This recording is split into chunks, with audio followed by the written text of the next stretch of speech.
మా ఫ్రెండ్ కరెక్ట్గా క్యాప్చర్ చేశాడు. నేను ఆ టైంలో ఆ ఎక్స్ప్రెషన్ ఇచ్చాను, శివంత్ బై గిట్టుపడ్డాం. సో ఇవన్నీ ఒక కోఇన్సిడెన్స్గా జరిగి అది భలే వీడియోగా వచ్చింది అది. సో నేను ఇంటికి వచ్చి చెక్ చేసుకొని నేను దానికి సౌండ్ ఎఫెక్ట్స్ వేసి సో జనాలు నవ్వే విధంగా నేను క్రియేట్ చేసి యూట్యూబ్లో అప్లోడ్ చేశాను, సారీ ఇన్స్టాగ్రామ్లో అప్లోడ్ చేశాను. సో నైట్ అప్లోడ్ చేసిన మార్నింగ్ కాల్ చూస్తే నాకు వైరల్ అయిపోయింది, జనాలు ఫోన్ చేసేస్తున్నారు, నాకేం అర్థం కాలేదు.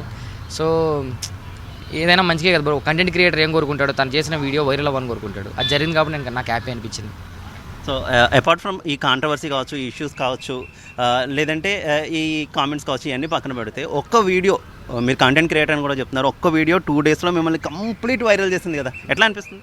చాలా హ్యాపీ అనిపిస్తుంది కదా బ్రో. ఇంకా దానికంటే ఏం కావాలి కంటెంట్ క్రియేటర్కి. యాజ్ ఇన్ఫ్లుయెన్సర్గా నేను చేసిన వీడియో ఎక్కువ మంది రీచ్ అవ్వాలని కోరుకుంటాను. నేషనల్ వైడ్గా వెళ్ళింది, ట్రెండ్ అయ్యింది అంటే దానికంటే హ్యాపీనెస్ ఇంకేముంటుంది. సో మళ్ళీ మనం వీడియో దగ్గరికి వచ్చేస్తే అసలు ఏం చదివారు ఆ టైంలో నిమ్మకాయ పట్టుకొని? ఎందుకంటే ఆ వీడియో చూసిన వెంటనే ఎంత పర్ఫెక్ట్గా ఉందంటే నిజంగా ఏమైనా బ్లాక్ మ్యాజిక్ ఏమైనా చేశారా అనేటట్టు అనిపించేలా ఉంది. అందుకే సిఎస్కే ఫ్యాన్స్ కూడా మేమేం మండిపడుతున్న సిచ్యువేషన్ కదా.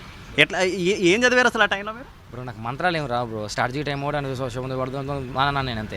దానికి బ్యాక్గ్రౌండ్ మ్యూజిక్ యాడ్ చేసిన మొత్తం ఎడిటింగ్లో వచ్చింది అది. నాకేం మంత్రాలు రావు అసలు. నాకు ఆ లెమన్ జ్యూస్ తాగడం తప్ప నేను ఎప్పుడు నిమ్మకాయలు చేసింది ఏం లేదు బ్రో. చాలా బట్ కోఇన్సిడెన్స్ అంతే. ఒక వీడియో అలా రావాలని రాసి పెట్టింది కాబట్టి అలా వచ్చింది, అది వైరల్ అయింది. సిఎస్కే ఫ్యాన్స్ ఎవరైనా హట్టే అంటే నేను సారీ చెప్తున్నాను. నేను ఒకప్పుడు ధోని రైనా ఫ్యాన్, నా ఫేస్బుక్లో డీబీ కూడా పెట్టుకున్నా.